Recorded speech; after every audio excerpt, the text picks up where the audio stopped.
It is my great honor this afternoon to welcome Dr. Eileen Joy to think with us. In addition to authoring a wide range of essays, she's co-edited volumes including The Postmodern Beowulf, Cultural Studies of the Middle Ages, Dark Chaucer, Speculative Medievalisms, and On Style and Atelier. And she is the author of the incredibly titled, this is one of my favorite book titles ever, Lines Written in the Program of the Biennial Meeting of the International Society of Anglo-Saxonists. It's a prose poem, right. She's also the co-editor of Post-Medieval, a journal of medieval cultural studies. And all of that alone would make me positively giddy to have her here with us today. But I think a more interesting way to start introducing her is to read a few sentences from a short essay called Improbable Manners of Being that appeared in GLQ in 2015 in the special issue Queer in Humanisms. I'm going to quote for a moment.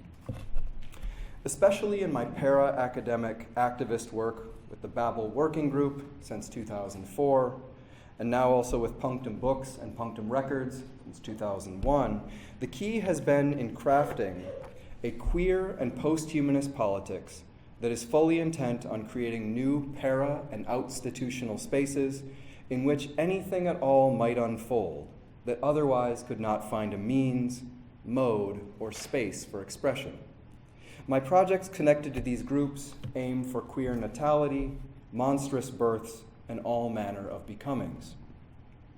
This is to labor for new spaces beyond the traditional human and humanist spheres, such as the humanities and the university, but that are still tied to those spaces if we believe, and I do, that so-called humanistic inquiry is still critical to the projects of freedom and becoming otherwise, and that the human, however partially, still remains as an important and highly localized site of awareness and articulation, and also as a platform for new forms of love and affection that might be generative of new modes of being, not just for ourselves, but for others who are wayward, lost, abandoned, and so forth.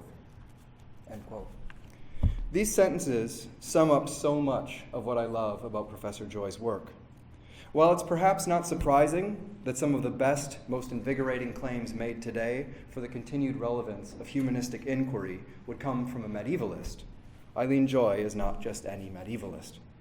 Her approach to medieval scholarship, one that is in equal measure post-humanist and queer, forces us to grapple with how historical work matters precisely because, to paraphrase Michel Foucault, history is always the history of the present. And our aim as scholars should be to create critical ontologies of ourselves, to see how much contingency and accident have shaped who we are, what we do, and what we think is possible. And this means, of course, that we can become otherwise. No one I know of working today does as much to foster this becoming otherwise as Eileen Joy. While for her, as for many of us in the room, this is a question of study, of reading, of writing, of trying to understand a past that is in many ways radically different from our present while still being connected to it. It is also about, to quote her again, new forms of love and affection. There is a care and concern to everything Eileen Joy does that is not just sustaining and sustainable, but a constant loving reminder that we can do more and be more. This emanates from her scholarship, but it also comes from her tireless commitment to these para- and outstitutional spaces. Punctum Books, for instance, is without any question, for many of us, the most important academic and para-academic press operating today. Their model of radical open access publishing is the vanguard of rethinking how scholarship matters in the world. In a moment, Eileen is going to give us a taste of how she does medieval scholarship and intellectual history. And this new project of hers could not be more important. As we wrestle with the resurgence of all kinds of ugly nationalisms, racisms, and forms of aggressive masculinity that wreak so much havoc around us, with the events last year in Charlottesville feeling extremely close to us here on this campus, we face an immense pedagogical challenge. And I want to say in parentheses that pedagogy is always something that exceeds the classroom. How have we learned the history of the present in ways that make us hate, that make us afraid, that make us violent? And how might we learn from history and from each other some other lessons, ones that just might generate new modes of being? So please join me in welcoming Professor Eileen Joy.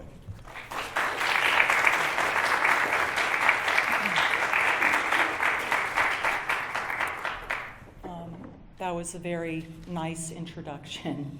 Thank you so much, Nathan. Because I do work outside, but also somewhat inside the institution, I left my professorship in 2013. It's hard.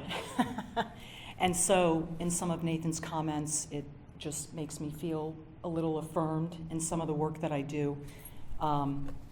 Because it's hard work. So I'm going to start with a quote from Allan Frantzen, who used to be a professor of medieval literature at Loyola University in Chicago. He retired, I think, in 2013 also. And I'm going to tell you a story in this presentation about him, about something that happened after he retired, when a graduate student at the University of Toronto kind of accidentally stumbled across his weblog, which nobody knew about. It wasn't something he advertised, it was a private website, it wasn't connected to his university, and for whatever reason, most people didn't even know it existed. And on that website, he was sharing writings of his on modern masculinity, which were going to eventually become a book, which has become a book. And this is a quote from that weblog. "Don't be afraid to be a non-feminist. Some men are so intimidated by feminism that they are reluctant to develop a critical attitude towards it. Feminism is enormously powerful, and powerful movements should be regarded with skepticism and wariness, especially when they are aimed at taking power from you. Heed Jack Donovan's warning," this is Jack Donovan from his Instagram page, "that the aim of feminism is indeed to remove men from power, not to share power." My talk today is part of a larger project, an extended essay that I hope to publish later this year as a small chapbook, that is partly a response to an uproar that occurred in early 2016 in a small corner of the humanities, medieval studies. Peter Buchanan, a graduate student at Toronto, looking for a citation from Allan Frantzen for his dissertation, stumbled across his online writings on men and masculinity, which were featured on his website, and advertised as drafts for a book in progress titled at the time, "The Boxer's Kiss, Men, Masculinity, and Fem-Fog." I will share with you briefly that most of this website has since been taken down, and the title of the book has changed, but thank God for the Internet Archive's Wayback Machine, which crawls through the web every day and takes pictures of websites to archive them just in case a website, goes down, so you have access to the original material. Frantzen was a professor of medieval literature, as I told you, at Loyola, and he is considered one of the most influential scholars within contemporary Anglo-Saxon studies, especially for his writings on gender, masculinity, sexuality, and the intellectual history of the discipline. I will tell you, when I was a grad student at Tennessee in the 90s, his work was considered trailblazing, especially for those of us who are younger in the field. So it should not necessarily have been surprising that post-retirement he might be working on a new book that focused on masculinity. But what was surprising to many was that this was not a densely citational scholarly book about masculinity in the Middle Ages, but rather was more of a breezy how-to survival manual for modern men who, in Frandsen's view, need to actively resist the fem-fog of compulsory feminism that he believes has relegated men to the status of second-tier citizens. Now, this is not a new or surprising complaint, and it is one for which you will find ample arguments, some more literate than others, in what has been dubbed the Manosphere. According to Wikipedia, the Manosphere, is an informal network of blogs, forums, and websites where commentators focus on issues related to men and masculinity, which some believe promote misogyny and toxic forms of anti-feminism. And according to the cultural critic Andrea Nagel, who's written an entire book about this, it is a term that has been used to describe everything from progressive men's issues activists dealing with the real neglect of male health, suicide, and unequal social services. In other words, there's a good section of the manosphere, to the nastier corners of the internet filled with involuntary, celibacy-obsessed, hate-filled, resentment-fueled cultures of quite chilling levels of misogyny. And since I'm based at the University of California at Santa Barbara, where Elliot Rodgers went on his shooting spree in 2014, and who himself was a member of some of the chat groups of the Manosphere, this is a subject that, I naturally have an interest in. What did surprise many within medieval studies, though, after Fransen's writings on men were discovered, was that many of the most cliched anti-feminist arguments of the Manosphere were being parroted and barely refined by a distinguished academic scholar, one who was, moreover, openly out as a homosexual. What was even more jarring for many was that Fransen appeared to be borrowing heavily for his terminology from some of the more openly misogynist corners of the internet, redeploying, for example, the popular trope of the blue pill, red pill scenario, borrowed from the film The Matrix, where men who take the blue pill continue to be dominated by women because of their need for sex, and men who take the red pill wake up and realize that the women's rights movement have eviscerated their manhood and independence. At the same time, Fransen was also developing his own coinages and acronyms, such as femfog, which, by the way, through my research, I have found he plagiarized from another Anglo-Saxonist scholar, hoping that no one would figure that out, because he calls it his original coinage. That's the other thing about Fransen. Aside from everything I say in this talk, since this happened, he has now been called out in numerous cases of stealing work from other scholars, especially younger scholars. So he coined, he says, the term femfog to describe, in his words, the sour mix of victimization and privilege that makes up modern feminism and that feminists use to exploit men. And GYB for grab your balls. This is a masculinity, according to Fransen, that stops defining itself in relation to what women want and which also turns to the martial arts for fuller expressions of what a man ultimately is. Fransen himself has taken up boxing in his 60s and is also working on another book on boxing. I don't know if any of you were aware of this, but when all of this happened, there was a huge kind of outcry within medieval studies that even ended up in the Chronicle of Higher Education, because so many people were so upset. What on earth is going on with Allan Frantzen? Has he lost his mind? Did he have a stroke? I never thought that. While many medievalists seized on Fransen's use of femfog and grab your balls in their expressions of shock and outrage, mainly on Facebook and Twitter, these are right targets after all. I myself was more disturbed to see in Fransen's work on modern masculinity so many approving references to the popular writings of ethno and gender separatist Jack Donovan. Oh, he's gone. Is he really gone? That's why you were coming over here. This is from Jack Donovan's Instagram page, which you should definitely check out. I'm technically blocked, but I can still get there by other means. But Instagram Eileen Joy is not allowed to read Instagram Jack Donovan. Over and over again in these online writings, he's citing Jack Donovan, because Jack Donovan, has done a lot of writing himself. I was and am happy to take Fransen at his word that he is a non-feminist and not an anti-feminist or a misogynist. Supposedly that distinction matters. Although I would challenge him to make the critical differences between non and the anti more clear, since arguing you are simply not a feminist while also exerting a huge amount of energy to argue that feminism as both an academic area of study and a social movement has been extremely damaging to men feels a little squishy. But more importantly, the predominance of ideas borrowed from Donovan disturbs me, especially as Donovan is very popular with racist neo-fascists, such as the race realist Jared Taylor, the founding editor of the white supremacist American Renaissance.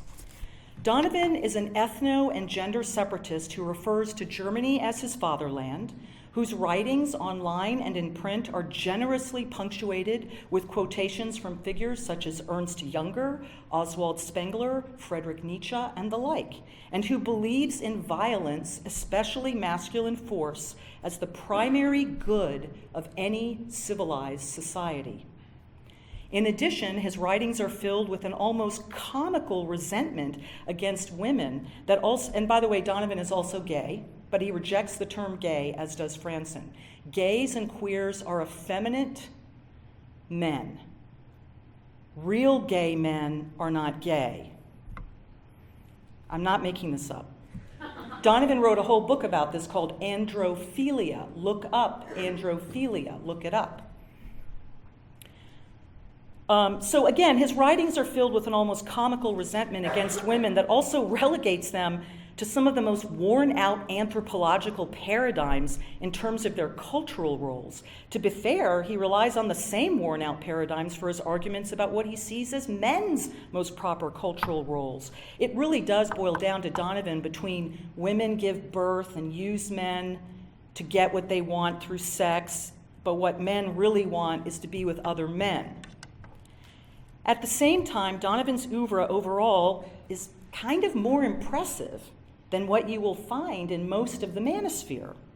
Although he likes to claim he's a non-academic truck driver, he is clearly very well read.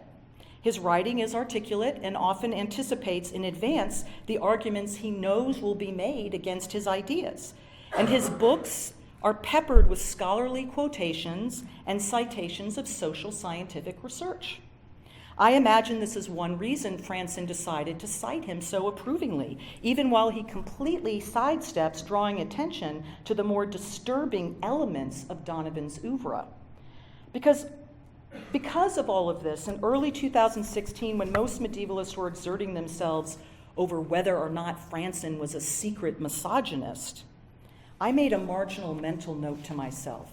Is Frantzen also a racist? I was also prompted to this thought by a section of Frandsen's online writings on masculinity devoted to patriotism and the flag, where he clearly signaled he was not a supporter of President Obama, though that's not a crime.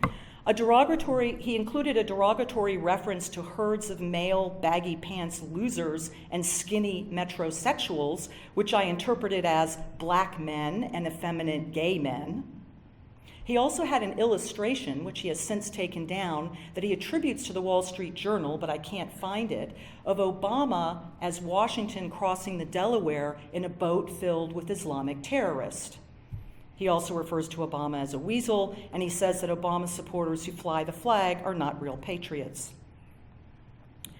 I did not really pursue the question of France's racism, or let's call it ethno-nationalist supremacism. One thing I just want to say briefly is, ever since 2016, I've spent a lot of time reading the online writings and going to the chat rooms of people who define themselves as ethno-separatists and the like. These people are extremely deft at evading the term racist. They will do everything in their power to say that they are not racist while they also make arguments for why white people should want to live with white people and black people should live with black people, and I'm not racist, I just want to live in the woods with a bunch of white men so we can pour pig's blood on top of each other, wrestle, and learn how to shoot guns. But that's not racist, it's just what we like to do. So when I get into arguments with these people, I stick with the term ethno-separatist, nationalist, but let's not kid ourselves, this is racism. While more than a few, let me back up. It would take the election of Donald Trump and the resurgence of white nationalism and neo-fascism to return me to this troubling query. But more importantly, while more than a few scholars working in Anglo-Saxon studies sought to excuse Fransen's writings as either personal opinions, and therefore not to be connected with his more serious and still valuable scholarship, or as the signs of a post-retirement mental malaise. Some of us, myself included, saw these newer writings as more symptomatic of a scholar, but also of a field that has always been either indifferent or outrightly hostile to women, to queers, to persons of color, and to difference in general. I used to joke that I chose Anglo-Saxon studies for my PhD because I was a masochist. I actually really liked it, but it's just what I would say at parties. Here is how Chris Abrams put it, a young PhD student in Anglo-Saxon studies. Following an initial wave of shock and disappointment that such a distinguished figure in the field, whose work on same-sex relations and medieval culture critical theory has been so influential, how he could publicly espouse stridently anti-feminist opinions, some Anglo-Saxonists began to ask whether his views were representative of a more deep-seated structural hostility within their discipline. Institutionalized and personal misogyny, of course, but also a more generalized reluctance to engage with feminist or otherwise status quo challenging methodologies, an ingrained form of gatekeeping that prevents scholars from less privileged groups entering and thriving in a network that is still dominated by an elite of mostly straight white male scholars with traditionally positivistic, sometimes reactionary research agendas. For me personally, Abrams sums up my own position. In short, while everybody else was expressing shock on Facebook especially, there were times in early 2016 when I felt like I was insane. Because while everybody was going, oh my God, I can't believe this is happening. How could this possibly be happening? All I could keep thinking was, yeah, I mean, we knew this already. We knew this. I always knew that there wasn't something quite right about Fransen's scholarship, especially in his work on gender and sexuality.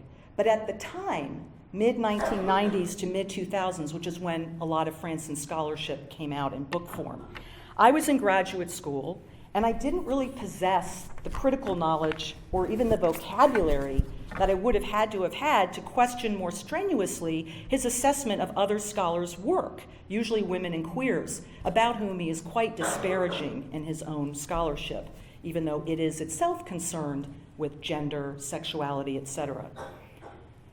I knew that his assessment of this work in his introduction to Before the Closet, Same-Sex Love from Beowulf to Angels in America, published in 1998, was stunningly uncharitable to other scholars who work in the same area. But when I read and reviewed the book, because I think I had just gotten my PhD, it was one of the first books I was ever asked to review, and probably because I was a queer Anglo-Saxonist, because there's like 3 of us. There's more of us now, but God help all of them. So, I was asked to review this book. I'm just starting out. I'm not going to say anything super mean. I just kind of summarized it, I didn't think I had the expertise to challenge Allan Frantzen, but I knew there was something not quite off or not quite right about the book. When Frantzen published his now infamous essay, When Women Aren't Enough, in Speculum in 1993, and that's kind of a big flagship journal for medieval studies published by Chicago. I didn't even know that essay existed in 93. I didn't know anything about it. I had just started my PhD studies, but I became aware of it not that much later, and that is yet another reason why I was not shocked by the newer writings, whereas so many other people in the field seemed convulsed with shock. If anything, I was deeply angered by these expressions of shock and surprise, and my own initial reactions, published as immoderate rants on my personal Facebook page, and which led to a cease and desist letter from Allan Fransen's lawyers, were primarily centered, my Facebook rants, on what I had personally experienced first as a graduate student and later as a junior scholar in the field. The field of Anglo-Saxon studies was pretty sexist and coldly indifferent and at times downright mean to anyone who wanted to take up newer critical approaches to the field's primary materials. I received a prestigious fellowship in 2004 to go to Trinity College at Cambridge University. at which I sat in a room for 6 weeks with the most prominent scholars in Anglo-Saxon studies and spent most evenings either crying in my room or getting super drunk with the only other woman in the seminar who was as offended as I was. And these are people who are smart and who have helped create this field and have done really good scholarship. You know what I mean? They're not imposters, but it's about the attitude. It was their attitude, the way they taught the material, the way they dismissed what you could and couldn't talk about. When the only other woman who knew something was wrong said one day in the seminar, I think we should talk about the anti-Semitism of Alfred's sermons. These are like from the 10th century. The leader of the seminar said, we're not going to talk about that. And you want to know why? There were no Jews in Anglo-Saxon England, therefore there couldn't possibly have been anti-Semitism. This is completely wrong, by the way. And several books have been published since to prove that point. But I just want to give you a flavor of what it was like to be there. So I was kind of angry that so many people were saying they couldn't believe this about Fransen. Because so many viewed Fransen both as a scholar who employed newer critical theories in his scholarship, although honestly, if you read every introduction to all his books, there's so many insulting jabs at anyone else trying to do the same kind of work that he's doing. Ultimately, for me, the Fransen case, as we might call it, couldn't just be about Fransen. Although his oeuvre is certainly unique within the field, but to me, it's about deeper problems within the field of Anglo-Saxon Old English studies. It's about historical methodology, especially within intellectual history. And finally, and this is important, it is about how the left is losing the battle against the neo-fascist alt-right precisely because it has abandoned or maybe never really engaged a more robust, a more collaborative, intersectional politics with those who have been left behind by the institutions of neoliberal capital that leftist professors make a career of critiquing, but also make use of and enjoy.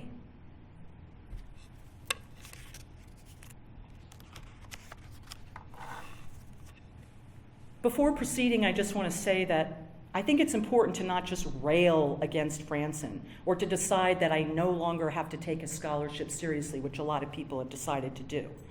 Because he's a supposed misogynist or whatever, and we can stop paying attention to him, or somehow we have a right to revile him, that is too easy and frankly lame. As crazy as this sounds, I want to reconsider his entire oeuvre. And I'm actually doing that now. You should see all the books on my desk and all the crazy pencil writings in the margins. And I want to do so in a patiently considered manner, while also considering how his work is symptomatic of a field that has a bad history of exclusionary intellectual practices. My dissertation, Beowulf and the Floating Wreck of History, which I completed in 2001, was actually a response to Allan Fransen, and specifically to his 1990 book, Desire for Origins, New Language, Old English, and Teaching the Tradition, published in 1990 and very much a watershed moment for the field of Anglo-Saxon studies. The overall aim of the book, in addition to urging scholars in medieval studies to relax their resistance to critical theory, or else they're going to be irrelevant, was to trace an intellectual history of the development of Anglo-Saxon studies from the 16th through the 19th centuries in Europe, but also in the US, especially with an eye toward the ways in which the study of early England was often motivated by ideological, political, and even nationalistic desires. Now that's Fransen. I mean, Fransen wrote this book in 1990, which is kind of interesting. No one had ever done this work before. You know, intellectual history is kind of my thing. It's what I like to do, but not enough people do it, I think, sometimes. I mean, for someone within a discipline of knowledge to sit down and think about the development of that discipline over time, who shaped it, why, and how. It tells us a lot that is often hidden, you know, when we study these areas. So I found his book literally thrilling. When I discovered it on the library shelf as I was browsing through and started reading it, it was like my heart was racing, like, oh my God, I can't believe someone's even doing this. This guy is like really cool. And I wanted my entire dissertation to be a kind of response to his work. In other words, I wanted to kind of continue that work and cover some of the things he didn't cover.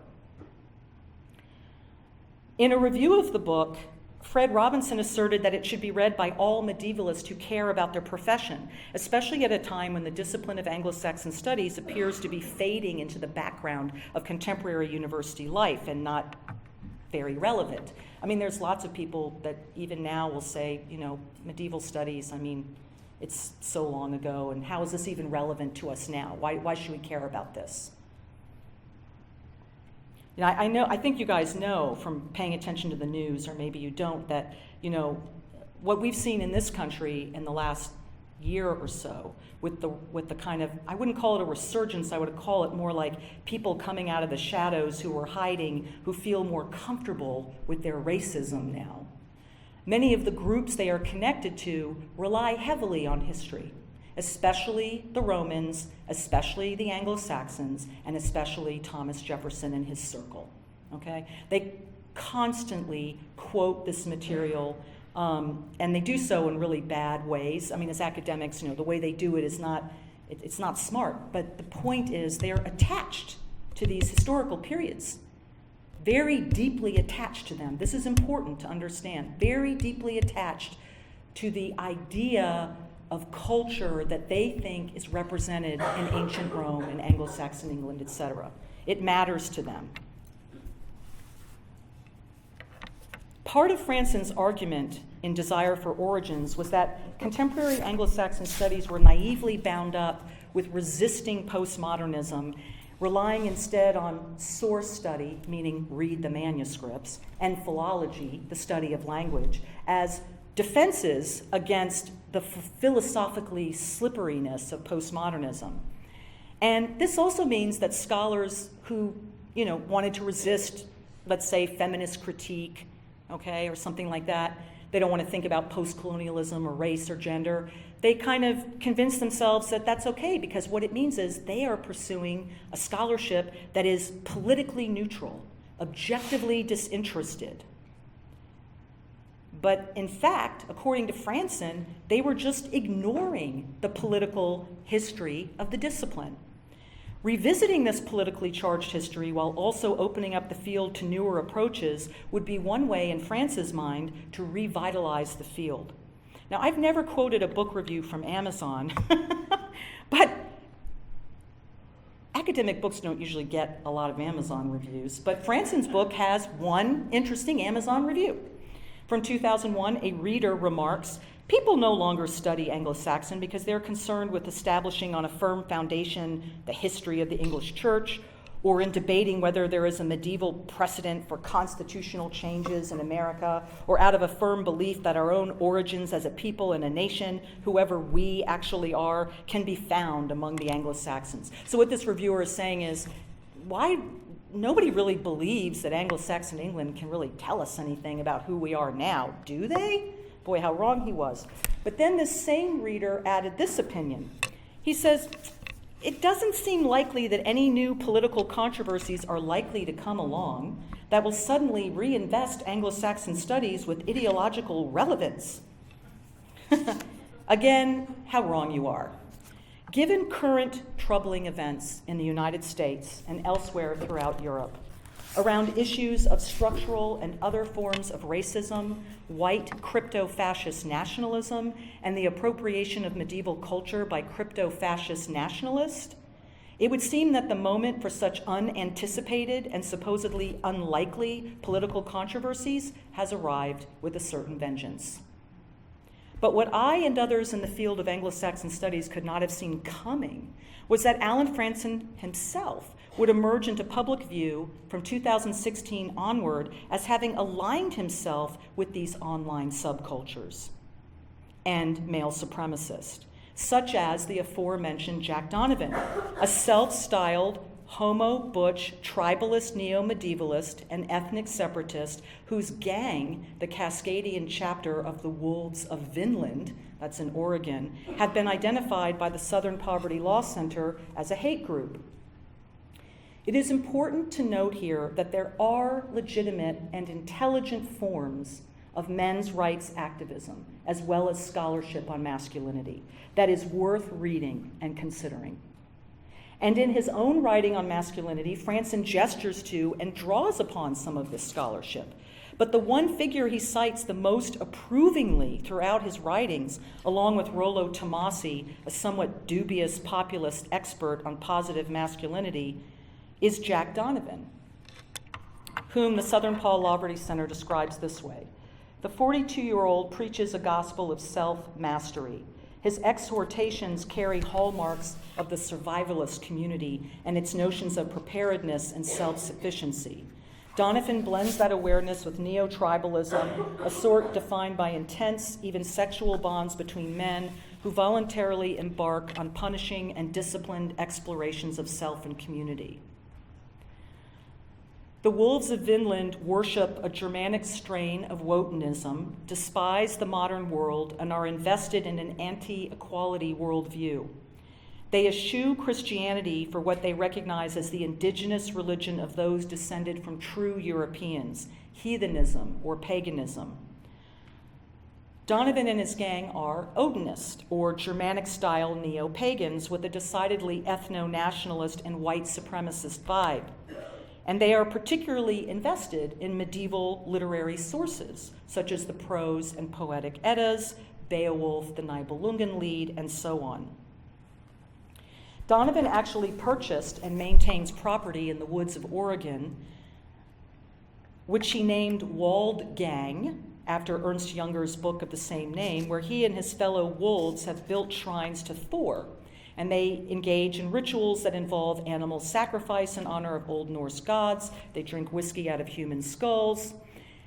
And it's a kind of self-styled temporary autonomous zone for men to be with other men and to prepare through martial arts and weapons training for the coming wars against what Donovan calls the empire of nothing, which is kind of the world we live in. You know, the funny thing is, some of Donovan's critiques make sense to me. Like when he describes what the empire of nothing is, I'm like, yeah, I agree. Because the empire of nothing is the neoliberal, commercialized, overly capitalized, world that we live in that's filled with all sorts of shiny crap that you think you need but you don't need. And so a lot of the critiques that Donovan has of contemporary society are not incredibly far removed from academic critiques of neoliberal economy, okay?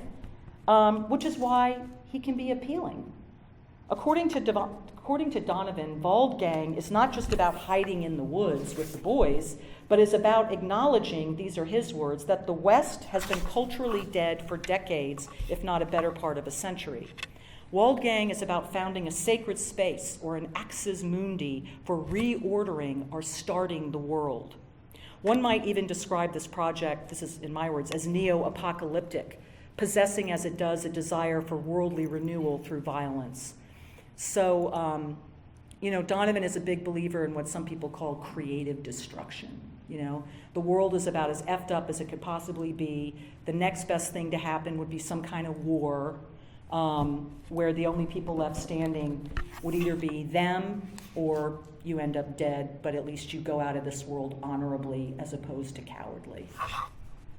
If someone had told me about Donovan and his wolves a few years ago, I would have laughed and written them off as a crackpot fringe element of American subculture.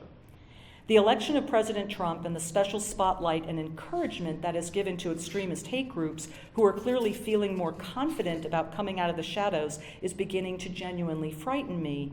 How could an esteemed Anglo-Saxonist such as Allan Frantzen, whose work had been concerned with excavating nationalistic origins of the field, and who was also an out queer who wrote about gender and sexuality, be aligned with these forces of racism, misogyny, and hate? Were there clues in his oeuvre that, if read closely enough, would have gestured in that direction? And as I've already said, yeah. But we don't always pay attention to them. Something I want to say to you, too, especially the scholars in the room and the emerging scholars, is that as smart as we are in the academy, we often don't read what we don't want to see. How many of us have written articles for which we think we have a really novel argument, and we're going to read a literary text, and we just leave out the stuff that doesn't fit the argument? Or maybe we don't even see it. One quick anecdote about that is I'm a Beowulf scholar, and I've written a lot about Beowulf. I feel like I know that poem really well. I think I read it at least 20,000 times. And one time I was at a conference and we were all talking about what's your favorite passage in Beowulf? This is what Anglo-Saxonist geeks do. And one of my friends said, that scene where Beowulf's dying and he regrets that he doesn't have a son that he could give his war equipment to. I'm like, what are you talking about? That doesn't happen. He never says that. Now, my friend who said this had recently been going through an ordeal where he and his wife couldn't have children and were thinking about adopting. I never saw that line. I'm sure I read it, but it just didn't sink in. Do you see what I'm saying? Like, what do we pay attention to when we read, and what don't we pay attention to? Are we misreading, or is it something else? So this is one of the questions I'm asking myself as someone who, as a student, read Fransen and thought he was the bomb. What did I not see the first time around?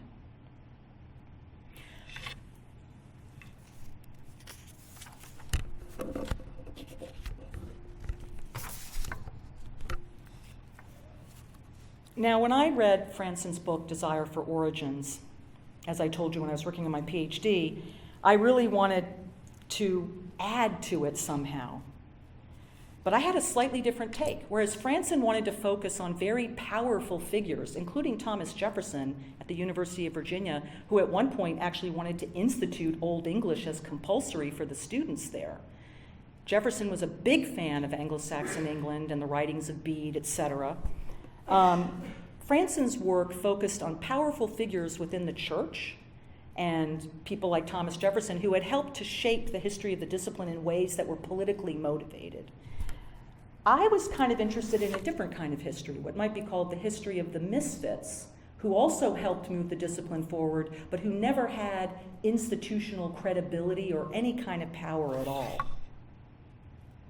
I was researching figures such as the Cotton Library, whose collections helped to found the British Museum, and which included the Beowulf manuscript, various librarian antiquarians involved with those collections, early editors of Old English texts, and also early amateur societies instrumental in making these texts more available, such as Frederick Furnivall's Early English Text Society. I loved Fransen's book and what it wanted to trace in the development of our field, but the figures I was interested in were, as I said, misfits. They couldn't really be called ideologues, although they all had politics, but not always in the ways one would expect. Furnivall was a staunch supporter of women's rights and working men's rights, and one of his best friends was Eleanor Marx, Karl Marx's daughter. Kemble, an early editor of Beowulf, was a John Stuart Mill liberal who would salute Mill's door every time he walked by it. Humphrey Wanley, one of the librarians, was a lone rogue whose work and ambitions were constantly being hampered by more powerful men and the lack of a regular paying occupation. Yet all of these men, I could go on, helped create some of the biggest institutions of the discipline of English studies, including the Oxford English Dictionary, without compensation, without recognition, without institutional support. And I was interested in that as a counter-history to Fransen's. How do both of these groups of figures collectively shape a discipline of knowledge, but in very different ways? Because I thought that was important to talk about.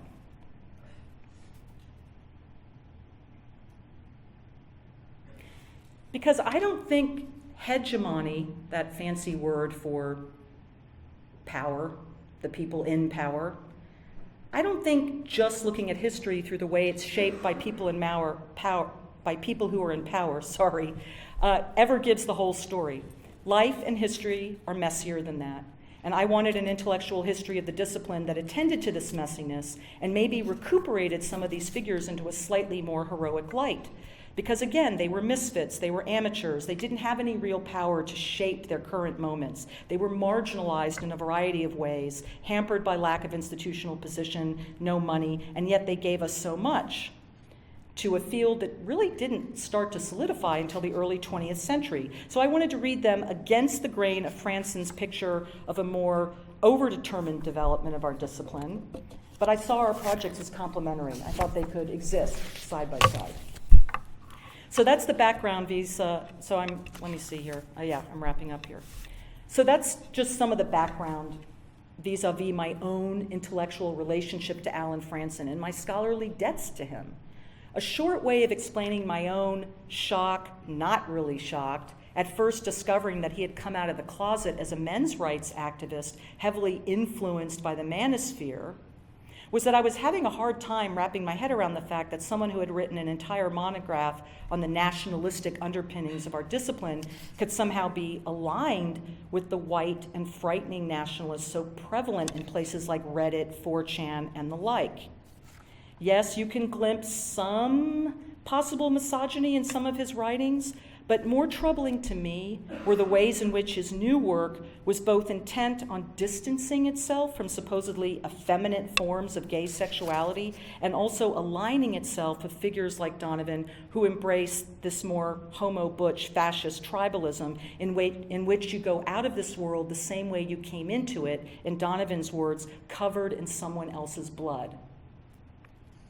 Suddenly, other books of Frandsen's all begged to be reread.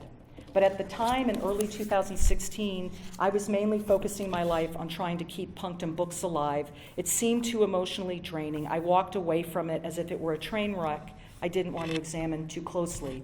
Let someone else clean this up, I thought, although I doubted anyone would. And they haven't. Although I have to tell you, the field of Anglo-Saxon studies is undergoing a bit of a watershed moment. In fact, the International Society of Anglo-Saxonists recently released a survey of its members as to whether or not they should change their name. I think it'd be a good idea. What took you so long? So I was like, I don't want to deal with this. I can't do this. I don't have time to do this. And because I'm devoting most of my time to publishing now, I don't have as much time for scholarship as I wish I did. Just a little bit here and there. But then again, here comes Trump. And we have a sudden spike in hate crimes across the US. And what really struck me about that after the election was that the majority of them occurred on college campuses and high schools. And I thought that was telling, because it's telling us something. It's telling us that there's some kind of resentment, some kind of white or whatever kind of resentment you want to call it, that's bubbling to the surface. As the historian Michel de Certeau has told us so masterfully in all of his work, this shit doesn't come from nowhere. It bubbles to the surface, but it's always there. But at certain moments in time, when the conditions are just right, stuff emerges. It's like the sewer lid blows off of the sidewalk and, oh my God, what's crawling out? I didn't know everything was in there. But that's just a form of blindness to your own contemporary situation. And then we had the Leeds Congress on Medieval Studies, July 2016.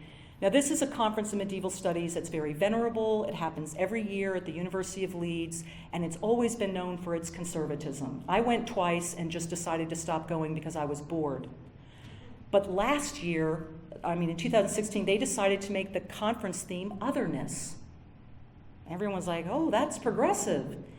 But the opening plenary session was all men, European, and the opening remarks by one of the conference organizers, he joked in his opening remarks, well, if I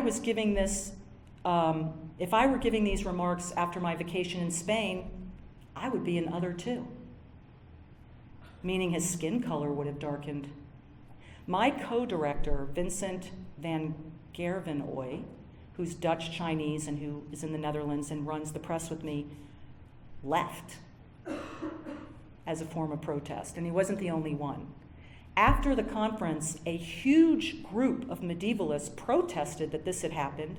They also drew attention to the fact that a conference program devoted to otherness didn't have a lot of otherness in it, and this all fell on deaf ears in terms of the Congress committee. Shortly after that, there was a critical backlash against the biennial meeting of the International Society of Anglo-Saxonists, which was held in Honolulu and which was also supposed to draw attention to themes of otherness. The only Hawaiian Anglo-Saxonist that exists in North America had his paper on post-colonialism, Hawaii, and medieval studies rejected. Now, they do blind submissions, but still. Look at the paper content. You don't have to know who submitted it. So he wrote a very passionate essay about being rejected and how the society needed to take a bit of a deeper look within themselves as to what the hell they thought they were doing by going to Hawaii and celebrating indigenous culture there, which they did in various cheesy ways, like, having a luau and whatever. And then Charlottesville happened, but even worse was the president's response, in which he placed blame for what happened there on many sides, insisting they were good person among those holding torches and chanting, "Jews will not replace us," as they marched uninvited across the campus of the University of Virginia, founded by Thomas Jefferson, who, as I told you, was a big Anglo-Saxonist fan, and it's also where Frantzen did his PhD, which I just find interesting. So the question I decided to pose for myself for this book I'm working on was, what is the relation between these different domains of Frandsen's thought and writing? What is the relation between all of France's separate writing and the writings of Donovan, and why does it even matter, especially now? In short, the answer is there is no answer. There's no one answer, or even several answers. There is just going to be more historical messiness. And I'm doing this now. I'm rereading Frandsen's major scholarship really closely, paying attention to everything. And it's kind of fascinating because you can see in all these works where he kind of emerges partly into view with viewpoints that are really kind of objectionable, or would be objectionable, let's say, to a majority of scholars. But he does it in such a way that it's really deft and you almost don't notice it, and some of it's buried in footnotes. And he is erudite and he is learned, and a lot of what he has written is still valuable. We can't say it's not. But we should still be willing to delineate even messiness, right? Everything doesn't have to be neat. It can be messy. The question is, who's willing to get down in there and try to make this messiness more visible? Not to clean it up, not to make it all make sense, but just to make it more visible. That's a project Frantzen himself can understand. It will show us something that we already know, but that many in the field of medieval studies still to this day refuse to admit. It's been very contentious in medieval studies over the past 2 years, very contentious. There is no such thing as a disinterested historical method, and there is no such thing as an apolitical humanistic study.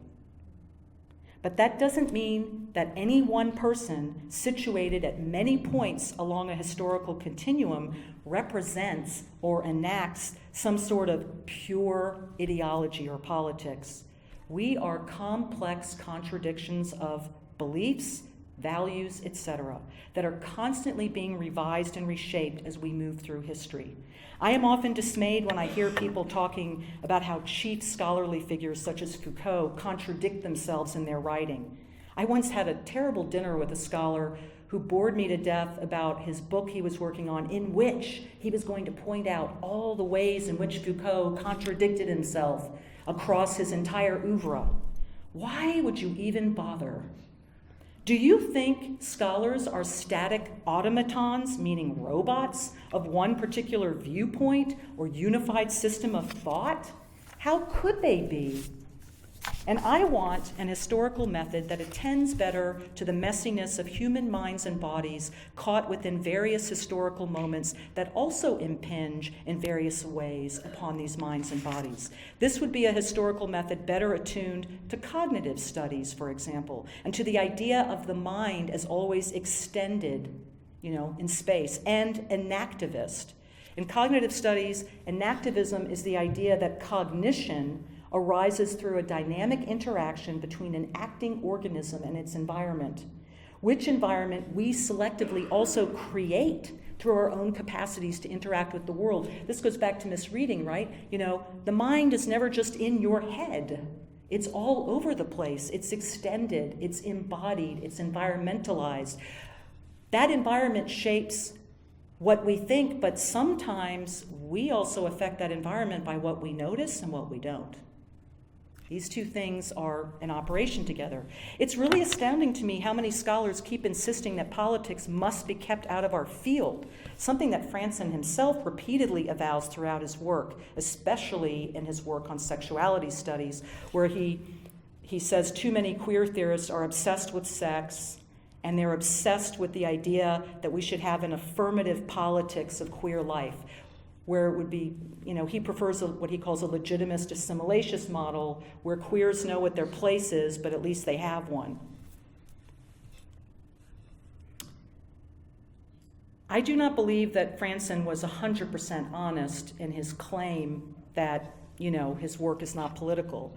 I believe he passed as a somewhat progressive liberal while he was still active as a professor, but I could be wrong. It's important to say that. I found a footnote just the other night in Desire for Origins where he praises the work of Lynn Cheney when she was head of the NEH, an agency that she vowed to decimate and did. When she inherited the NEH, their budget was over $360 million, and by the time she was done with it, they were down to $148 and change. He also praised Allan Bloom's book, The Closing of the American Mind. For those of you who are too young to know this, it was an execrable piece of shit about how students in American universities were all getting dumber and dumber because they're not reading enough of the great canonical works. In other words, we don't need to read Toni Morrison. We're fine with Shakespeare and Milton. And I never noticed that footnote when I read the book, and even if I had, I wouldn't have known what it meant. I wasn't politically, at that time, I don't think I didn't, that's the other thing. What if you don't know enough to know when you're reading something that it says what it means, because you don't know enough to know what it means?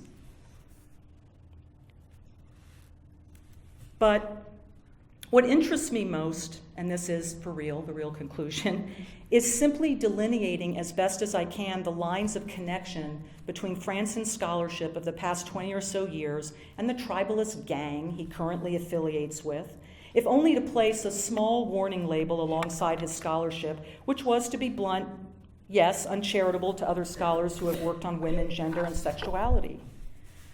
While many scholars have been and continue to be invested in making more visible the ways in which various right-wing, racist, fascist groups have misappropriated medieval history and literature in the service of their violent and dangerous politics, a lot of medievalists are working on that now, a lot of them. I mean, they're doing really great work to show how that happens and why it matters. And that was especially so after Charlottesville. It was like the whole field just said, oh my God, we need to pay more attention to this. So a lot of scholars are working on that. But what I'm interested in are the ways in which members of our own field have helped to serve in subtle and not so subtle ways the agendas of these groups, and maybe have even been in sympathy with some of them. Because that is a type of social network, partly overt, partly hidden, that is also an intellectual community, for better or worse. And for those of us working in the humanities today, also for better or worse, that is also our community. Thank you.